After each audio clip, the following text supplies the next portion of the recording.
మీ business ఏదైనా మీ ఊర్లో promotion చేయాలంటే అది సుమన్ టీవీతోనే సాధ్యం. ఇప్పుడే సంప్రదించండి.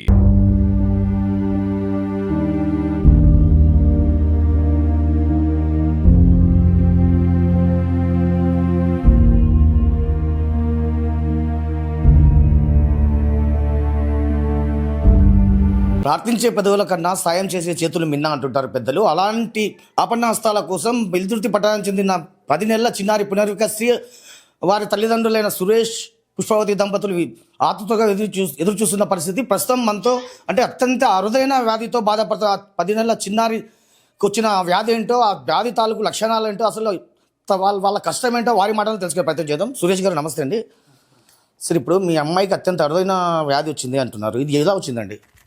ఇది జెనెటిక్ ప్రాబ్లం సార్. ఇది SMA టైప్ 1 అని చెప్పేసి చిన్న రేర్ డిసీజ్. ఇది లక్షల్లో ఒకరికి వస్తుందని చెప్పేసి డాక్టర్స్ అన్నారు. మేము 5 మంత్స్ తర్వాత బయటపడింది సార్ ఇలా ఉంది అని చెప్పేసి. అప్పటికి పుట్టినప్పుడు 3.5 kgs వెయిట్ ఉంది, బాగా హెల్తీగా ఉంది. 3 మంత్స్ 4 మంత్స్లో కూడా బాగానే ఉంది సార్. బట్ స్లోగా మూమెంట్స్ స్లో అయిపోయాయి.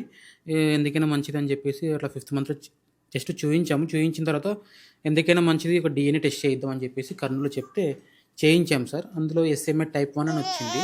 ప్రజెంట్ ఈ SMA టైప్ 1 అనేది మన ఇండియాలో ట్రీట్మెంట్ లేదు, ఫారెన్లో ఉంది. అందులో చిన్న వయసులో వచ్చింది కాబట్టి చాలా క్రిటికల్ ఇబ్బంది. వీళ్ళకి ఇక్కడ ఈ పార్ట్ నుంచి కింద దాకా మూమెంట్స్ ఉండవు సార్. అంత బాగుంటుంది కానీ బ్రీతింగ్ ప్రాబ్లం ఉంటుంది, చలికి ఎక్కువ ఉండకూడదు, ఆయాసం ఎక్కువ వస్తుంది. నెక్స్ట్ ఇప్పటికి 10 మంత్స్ అయినా కూడా ఓన్లీ పాలతోనే, తల్లి పాలు బయటి పాలతోనే కంటిన్యూ చేస్తున్నాం. కానీ ఇంతవరకు ఫుడ్ ఏమి ఇవ్వలేదు సార్. ఇస్తే తనకి ఇక్కడ వెళ్ళే ప్రాబ్లం అయిపోతుంది, ఇబ్బంది పడుతుంది అని చెప్పేసి భయంతోనే డాక్టర్స్ చెప్పిన విధంగానే ముందుకు వెళ్తూ ఉన్నాం సార్. బట్ ఈ అత్యంత అరుదైన వ్యాధి అంటున్నారు, అంటే భారతదేశంలోనే ఈ వ్యాధికి అసలు చికిత్స అనేది లేదు అంటున్నారు. మరి ఈ వ్యాధి తొలగిపోవాలంటే మరి ఎన్ని డబ్బులు అవసరం అవుతాయి మీకు? దీనికంటూ నాకు డాక్టర్ చెప్పిన విధం ఏమంటే 2 years లోపు ఒక ఇంజెక్షన్ ఉంది, అది 16 crores అని అన్నారు. అది 16 కోట్లు USC నుంచి వస్తుంది ఇంజెక్షను. అది వేపిస్తే పాప లైఫ్ ఉంటుందని చెప్పి అన్నారు సార్. ఇప్పుడు ఈ పాప ఆరోగ్యాన్ని రక్షించాలంటూ మీరు ఎవరైనా ప్రజాప్రతినిధులు కావచ్చు, అధికారులు కావచ్చు, ఎవరైనా కలిశారండి? అవును సార్, మేము మా పాప కోసము అనేక రకాలుగా ట్రై చేస్తూ ఉన్నాము. First of all government support కోసం ట్రై చేస్తున్నాము. రీసెంట్గా మా లోకల్ ఎమ్మెల్యే, మా మంత్రి గారు, అలాగే కొంత TDP లీడర్స్ను కలిసాం సార్. అలాగే వాళ్ళ తరపున CM సార్ని కూడా కలిసి మా విషయానికి సార్కి చెప్పి ఏ విధంగా ఖచ్చితంగా మాకు హెల్ప్ చేయాలి, మా పాపను కాపాడాలని చెప్పేసి సార్ని రిక్వెస్ట్ చేశాము సార్. ఆల్మోస్ట్ అలాగే సోషల్ మీడియా ద్వారా కూడా ముందుకు వెళ్తూ ఉన్నాం సార్.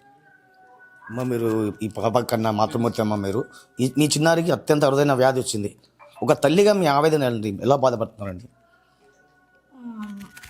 మా అందరి పాపలాగే మా పాప కూడా ఉంటుందని అనుకున్నాను. కానీ తినకు 10 months వచ్చినా కూడా మూమెంట్స్ అనేటివి లేవన్నమాట. 10 months వచ్చేసరికి పాప నడుచుకుంటూ వెళ్ళాలి కదా, ఇలా లేకపోయేసరికి తనని చూసి మాకు చాలా బాధ వేస్తుంది సార్. కావాలంటే అందరూ దయచేసి ఎవరైనా దాతలు ముందుకు వచ్చి మా పాపకు హెల్ప్ చేసి రక్షించాలని కోరుతున్నాను సార్. ఈ పాపకు ఈ వ్యాధి ఉందని మీరు ఏ వయసులో గుర్తించారమ్మా ఈ పాపకి 5th monthలో మేము హాస్పిటల్కి వెళ్తే ఈ టెస్ట్ ద్వారా మాకు తెలిసింది సార్. DNA టెస్ట్ చేసిన తర్వాత 1 monthకి మాకు తెలిసింది సార్. SMA టైప్ 1 అనేసి అరుదైనది, ఇది వచ్చేది లక్షల్లో ఒకరికి వస్తుందని చెప్పారు సార్. అది వచ్చేసి మా పాపకు వచ్చేసింది సార్. సురేష్ గారు, ఇప్పుడు మీ డిమాండ్ ఏంటంటే, అసలు మీ నీడ్ ఏంటి అసలు? ఖచ్చితంగా సార్, ఎందుకంటే ఒక సామాన్యమైన వ్యక్తికి ఇంత పెద్ద ప్రాబ్లం వస్తే ఒకటి హోప్స్ వదిలేసుకోవాలి, లేకపోతే పోరాడాలి. నేనైతే పోరాడుతున్నాను సార్, ఎందుకంటే నా పాపకు వచ్చింది, ఖచ్చితంగా ముందుకెళ్ళాలి ఏ విధంగానే కానీ అని చెప్పేసి. నేను గవర్నమెంట్ సపోర్ట్ కన్ఫామ్గా కావాల్సింది, ఎందుకంటే చిన్న అమౌంట్ కాదు. ఎంతమంది నార్మల్ వ్యక్తి ముందుకు వచ్చినా కూడా ఇది బయట జరిగేది కాదు. ఖచ్చితంగా గవర్నమెంట్ మైన్ వ్యక్తులు ముందుకు వచ్చి సహాయం చేస్తే మా పాప బతుకుతుంది. ఖచ్చితంగా అందరి నుంచి కోరుకుంటుంది ఇదే, అందరు కలిసి మాకు సహాయం చేయండి. ఓకే అమ్మా, ఇప్పుడు మీ భర్త ఒక సెలవు నడుపుకుంటున్నారు, ఒక మిడిల్ క్లాస్ మనిషి. ఇలాంటి అరుదైన వ్యాధి మీ పాపకు సోకింది. ఇప్పుడు రాజకీయ నాయకులు కావచ్చు, అధికారులు కావచ్చు, ఎవరైనా స్పందించకపోతే మీ పరిస్థితి ఏంటి? మా పరిస్థితి ఇంకా ఇంతే సార్.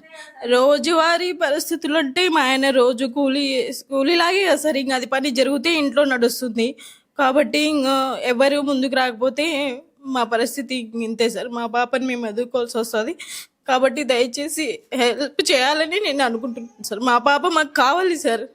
ఇంతకు మించి నేను ఎవరిని ఏం అడగలేదు సార్. మా పాపకి ఇంజెక్షన్ దొరికితే ఇంతకన్నా ఇంకా మేమేం చెప్పలేం సార్ ఇంతకంటే. అత్యంత అరుదైన ఎస్ఎంఏ టైప్ 1 వ్యాధితో చిన్నారి పునర్వికశ్రీ బాధపడుతుండగా మరోవైపు చిన్నారి తల్లిదండ్రులైన సురేష్ పుష్పావతి దంపతులు ఆ చిన్నారి దుస్థితిని చూసి తల్లడిల్లిపోతున్నారు. మానవతావాదులు, రాజకీయ నాయకులు కావచ్చు, అటు ప్రభుత్వం కావచ్చు, నేతలు కావచ్చు, ఎవరైనా తమను స్పందించి తమ చిన్నారిని ఆరోగ్య పరిస్థితి మెరుగుపరిచేందుకు, అంటే తమ చిన్నారికి తగిన వైద్య సేవలు అందించేందుకు తమకు సహకరించాలని వారు విజ్ఞప్తి చేస్తున్నారు. కెమెరా పర్సన్ నాగబాబుతో నందకిషోర్, సుమన్ టీవీ, కర్నూలు, మధ్యలో.